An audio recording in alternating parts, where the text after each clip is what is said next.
Welcome to the Gaming Vanguard podcast, bringing you your weekly briefing of curated news from the front lines of the video game industry. I'm your host, Jeremy, and I would like to extend a sincere thank you to our listeners for your continued support of this podcast. If you haven't already, be sure to subscribe so you don't miss out on the latest gaming news, and consider joining our community of gamers over at gamingvanguard.com. Now for this week's headlines.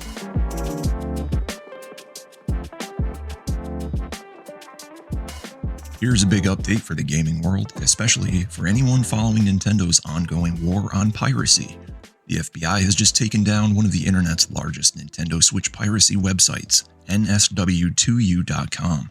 This infamous site was a go-to hub for illegally downloading Switch games, offering access to new releases, sometimes days before they hit store shelves. If you try to visit the site now, you'll just see a big seizure notice from the FBI confirming that the domain has been confiscated as part of an official law enforcement operation. The operation wasn't just a local effort either. The Dutch government agency FIOD, which investigates financial crimes, played a key role in the takedown, hinting at international cooperation. The impact is significant. According to the FBI, sites like NSW2U facilitated a staggering 3.2 million illegal downloads just between February and May of this year, translating to an estimated 170 million in lost sales for game publishers. This domain seizure is part of a broader crackdown by Nintendo, which recently updated Switch policies to brick any consoles running pirated games.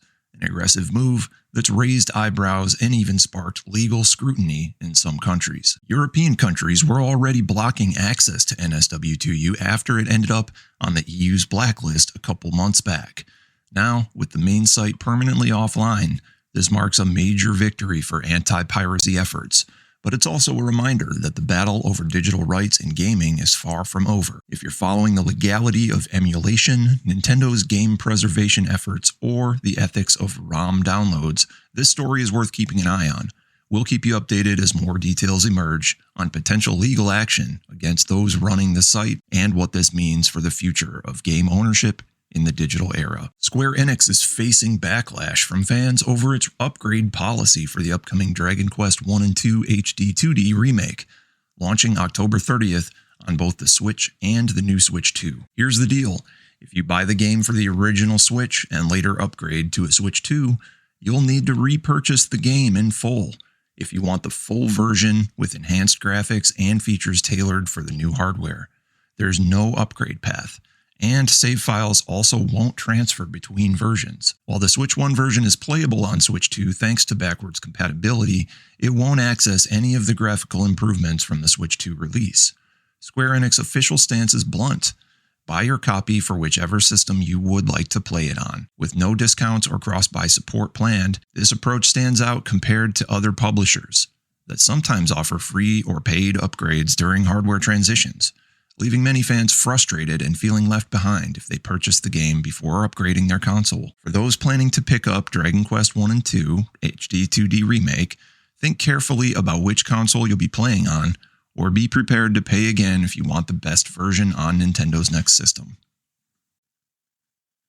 Gamers, here's one to watch. Sever Studio, best known for the life and suffering of Sir Bronte, has just announced their next big project, Agent of Strange, an offbeat narrative sandbox thriller coming to PC in 2026. Set in a sealed-off early 20th century city governed by unnerving rituals and bizarre legal systems, the game oozes atmosphere and mystery. What makes Agent of Strange distinct? You are tasked with infiltrating the enigmatic Traum family after they open the forbidden Red Door, forever altering reality for the city's inhabitants.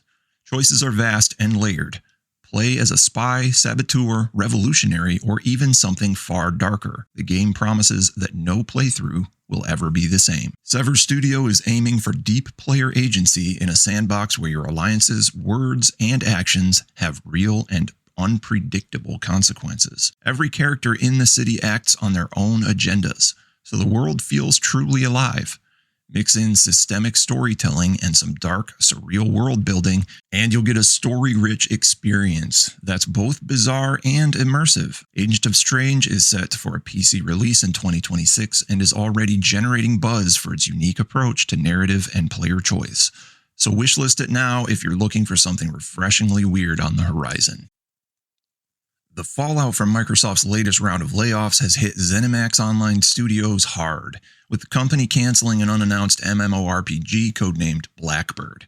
The cancellation, part of sweeping cuts across Microsoft's gaming division that affected around 9,000 jobs, came as a total shock to the 222 unionized ZeniMax developers working on the project. The union, ZeniMax Online Studios United, released a statement expressing deep disappointment, saying, "A future has been stolen from many of us, and our community will never experience an amazing game." Despite the project's abrupt end, all the unionized developers still have their jobs for now, thanks to the strength of their union. Negotiations with Microsoft are ongoing, and although layoffs may be inevitable, the union is working to ensure that any departures happen with dignity, proper communication, and support for affected staff. The union has taken a strong stance, criticizing Microsoft for what they call a lack of support for the talent that's generated billions in revenue, and encouraged other game industry workers to pursue unionization as a way to better secure treatment in times of upheaval. This situation remains in flux, with the Blackbird team still technically employed but facing an uncertain future as bargaining continues and the shockwaves from Microsoft's restructuring ripple through Xbox's portfolio. Naoki Yoshida, the producer behind Final Fantasy XVI, spoke recently about the future of the series and whether the next mainline Final Fantasy game might return to its turn-based roots, a question that's heated up following the success of the turn-based RPG Clair Obscur Expedition 33. Yoshida made it clear there's not a clear-cut answer. The decision between turn-based and action combat will depend on the creative vision of the next game's development team, not a fixed formula or any one trend. Yoshida emphasized that he may not even be involved with Final Fantasy XVII, and Square Enix doesn't want to obstruct or limit what future directors might want to do with gameplay style or systems. He highlighted that each Final Fantasy entry evolves based on what the team wants to accomplish, whether that's the narrative, graphical presentation, or overall game feel. The result is that the series has always been about breaking its own mold, from the classic turn-based entries to the action-heavy latest installments. So for fans hoping for a return to turn-based combat, the door isn't closed, but it isn't guaranteed either. The series will keep reinventing itself based on what best serves the story and the vision of whoever takes the reins for the future. Fortnite's lightning-fast Blitz Royale mode just got a major boost. Instead of ending on July 15, Epic Games has given it a 4-week extension, keeping the action going until August 12th. Blitz Royale's bite-sized 5-minute matches and fast-paced battles have made it Fortnite's most played mode since its debut last month, consistently outperforming even the main Battle Royale and Zero Build playlists. While fans are hoping Blitz Royale will become a permanent addition, Epic hasn't confirmed anything yet. However, the developer is clearly paying close attention. Epic's official Fortnite account recently polled players for feedback on what features or changes they'd most like to see if Blitz Royale sticks around for good. Internal leaks and trusted sources even suggest Epic is heavily testing and monitoring the mode's long-term potential. The extension means more themed updates and collaborations, with recent weeks already featuring weapons from Teenage Mutant Ninja Turtles and hints about future crossovers. For now, Fortnite players can look forward to at least another month of frantic, quick-fire gameplay as the debate swirls over whether Blitz Royale will eventually earn a spot as a permanent mode. In more Microsoft news, a wave of sweeping layoffs across Microsoft's gaming division. Nearly 200 staff members at King, the studio behind Candy Crush, have lost their jobs. And many find themselves replaced by AI tools they helped create. The layoffs have gutted entire level design and copywriting teams, with insiders saying that tools built to speed up game development are now automating the exact roles their creators once filled. For years, King has openly integrated advanced AI into game development. AI-driven bots playtest new levels thousands of times, analyzing difficulty and player experience before any content rolls out to the public. Recently, this tech went a step further, with automated systems now tweaking, balancing, and even generating new levels without much human input. Morale at King is at an all-time low, according to employees, compounded by the knowledge that the same AI solutions they've crafted to make games harder to put down are now replacing them entirely. The layoffs are happening as Microsoft is investing a massive $80 billion into AI this year, an amount that actually outpaces what the company spent acquiring major studios in recent years. Many laid-off staff remain in limbo as union negotiations continue, but the message is clear, at least in the mobile gaming world. The push for efficiency and profits is driving a dramatic shift from human creativity toward AI-powered automation.